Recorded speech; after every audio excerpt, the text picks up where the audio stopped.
Welcome back everybody to the Spinning the Wheel series, or Civic for short, where we talk about MapleStory stuff to cope with this weight that is burning us alive.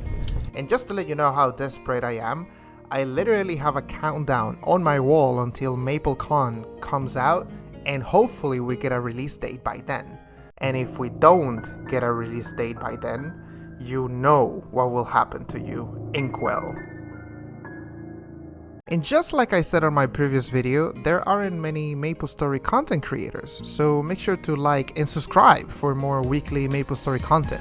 So without further ado, let's go ahead and spin the wheel with all of these juicy MapleStory topics and talk about the positive things and the negative things of them and see what we get.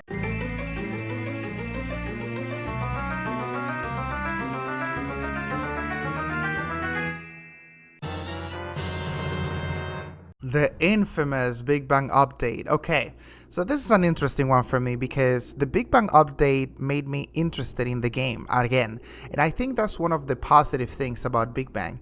Before Big Bang came out, I was no longer playing MapleStory. I was actually playing like Counter-Strike, World of Warcraft, Warcraft 3, things like that. I was completely aware of it. In fact, I don't even remember the Pink Bean update. I don't remember that actually. Like, I don't have that memory for Classic. And when Big Bang came along, me and my friend that we used to always play together, we were like, oh, let's go ahead and jump into the game again. Look at this update, it looks awesome. And we actually did jump into the game and try things out because we saw all of these interesting changes and we were like, let's go into it. And I would say that's a positive thing. Now, another positive thing is like skills look a little bit flashier and better, but not too flashy like today. Today is crazy. But like a little bit more interesting and flashy. For example, Power Strike from Warriors. It looked more alive, more like you're actually swinging with a skill. Before, Power Strike looks like basic, like if you're like doing a normal attack or something. And I think that was interesting, in my opinion. Now, another positive thing is that the game was adapting to the changing times. People no longer like to grind that much. MapleStory was just not as popular anymore. People like faster paced games. That was the changing times. And Nexon was like, okay, let's just go ahead and change it. And I'm pretty sure that attracted more players. The fact that you were able to level up faster, things were smoother like that. So there's that there. Now, the bad things for the Big Bang update for me is that it started deviating from this essence, from its formula of like taking your own time, your own pace. It's like it was a grindy game, but there were iconic areas like the party quests and why not? Because if you think about it, between level 20 to 30, you didn't have much to do sometimes, and you just wanted to do one or two PQs, but no longer, like, that was no longer a problem because you rushed through those levels so fast that those PQs didn't matter anymore. So that was what I'm saying. Those essence were changing. Another part that is bad for me is that iconic areas were no longer the same, like Hennessy's hunting ground. And I think that's bad because like there's no longer something that I remember from Big Bang. It's not like I played it like a lot, Big Bang, but I don't remember like iconic areas anymore. Like you had Pig Beach, you had Hennessy's hunting ground, and all of these areas that were actually iconic, and they were starting to change and remove them. That I think that's kind of bad. That was kind of bad for me. Now, another bad thing for me is that they started to rely more on the straight map formula that I have talked before. You guys should check that video out. I made a video on why Victoria Island is so great.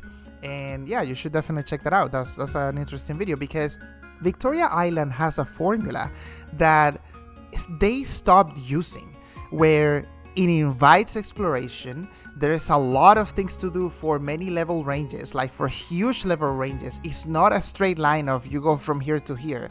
Like sometimes you are in an area that is level 20 and all of a sudden you take a hidden street and now that's level 45 or 50. Like those little things no longer, they stop doing that. It's just like, okay, you start here. This level mob areas are level 40, and if you move straight line following some quests on whatever, you're gonna get to level 50 mobs, and that's it. Like there is no hidden streets and all of that. So they started removing that interesting core essence of MapleStory, and I think that's one of the bad things, like really, about Big Bang, because Nexon doesn't understand how much potential Victoria Island has.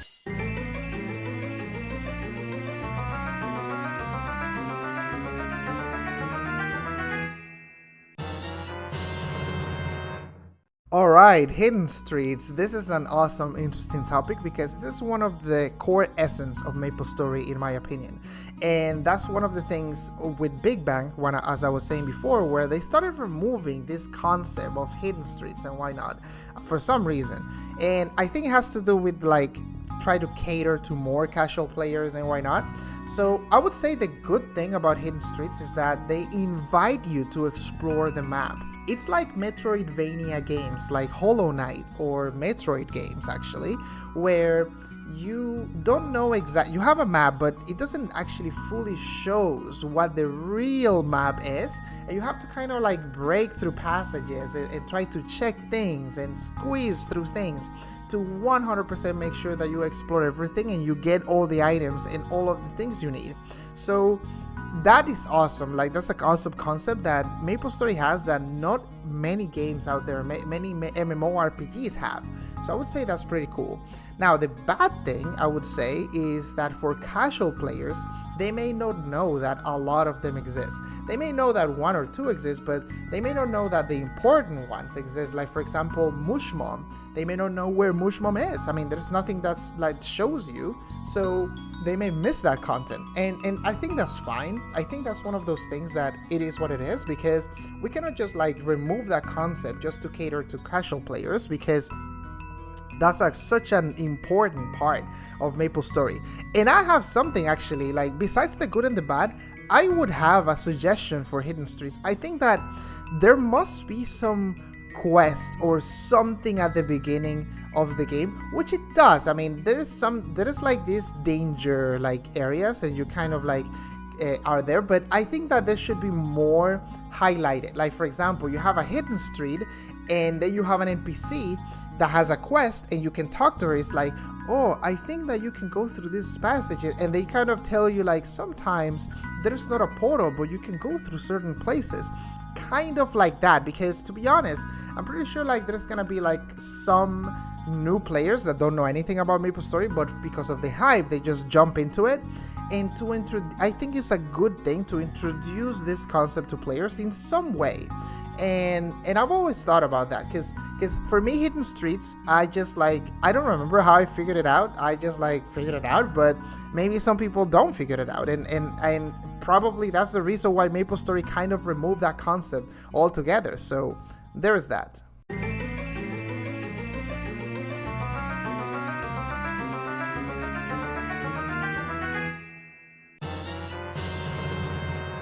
Alright, Showa Town. This is gonna be a short good and bad, because I honestly, in Classic, I never navigated it too much, to be honest. I never got like fully into it. So I would say one good thing that I did like was like the mafia kind of style, like of town. I find that was interesting actually. I like the mobs there.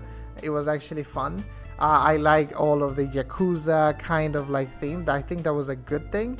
I would say the bad thing was that, to be honest, it was kind of like a hidden place, even though it was not actually a hidden place. You could just get there by talking to this girl and just getting there. You could get there, that's fine. But it's like, it was kind of like a hidden concept in a sense. They have these things that you teleport to this area, which honestly I don't like. I don't like this teleporting to a town thing. Why not connecting this to somewhere? You know what I mean? Where you can explore it. Maybe a hidden street that gets you to this town or something like that. You know what I mean? So I don't like that concept of teleporting to towns like that, or areas. So I would say that's the bad thing. Like, it should have been connected to other things. Now, like I said, the good thing is the theming of it, like the whole Yakuza kind of like place. That was actually pretty cool. So there is that.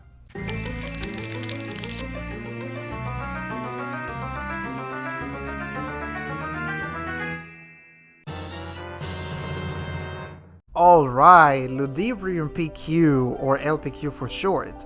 This one was such an iconic and awesome party quest that it was amazing. It's gonna be hard to talk about the bad things honestly about it, but like everything I think was awesome. I mean, the boss at the end was annoying, but it was awesome. The broken glass reward was so iconic and cool to wear. That was actually awesome, and he provided like some interesting stats, so that was good. Now, I would say something good and bad at the same time is the fact that you needed certain classes to progress. That was cool, but at the same time was bad because let's say that I'm a page, that I don't have a super tank build or whatever that can destroy the golem to progress in one of the parts. If I cannot do that and I'm just like a guy there, some people may be hesitant to just invite me to a party. Or you're not a assassin, or you're not a magician, or whatever. So, and then you're just a warrior, let's say. So there's that. So I would say that it was a bad thing and a good thing at the end. So it created this necessity of certain classes, and certain classes didn't matter. So I would say that's a good and bad right there together. Now, also, I would say one of the bad things is that some of the mini games were boring. Like there was this mini game where you had to go up a rope, like all the way up a rope, and on the way going up you had to like break boxes. That was boring actually. That didn't have any engagement, and it was like whatever, it was just annoying. So I didn't like that. But overall, it was just an awesome experience. It was pretty cool actually. I hope that when Classic World comes out, they also release LPQ right away, because people are gonna get to level 30, I would say, quite fast. So hopefully they definitely put that content out there.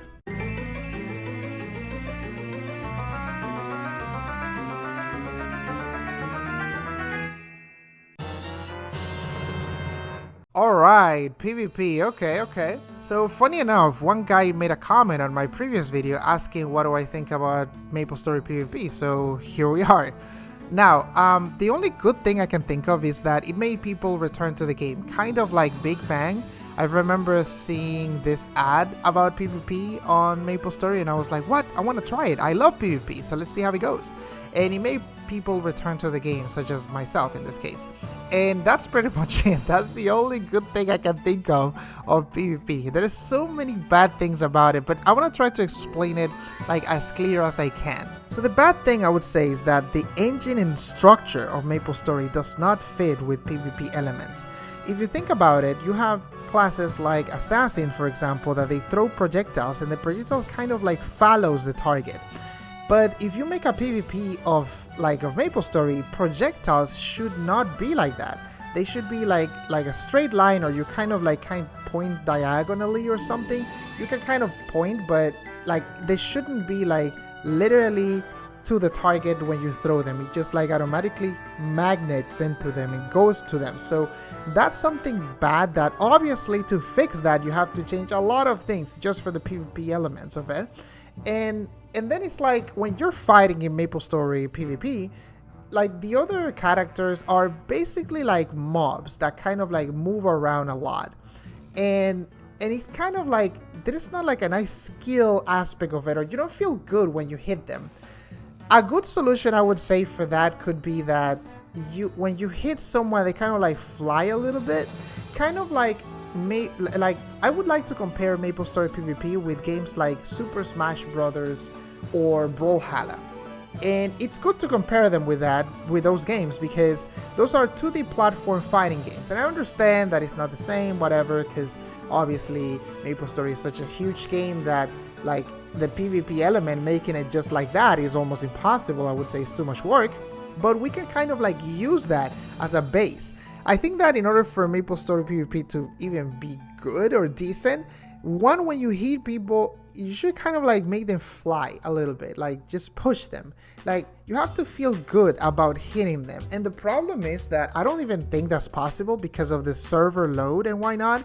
Probably if you try to make that, when you use a skill on someone, they stay there, and then after a while they just like go flying, and it's just like it might be a little bit too weird.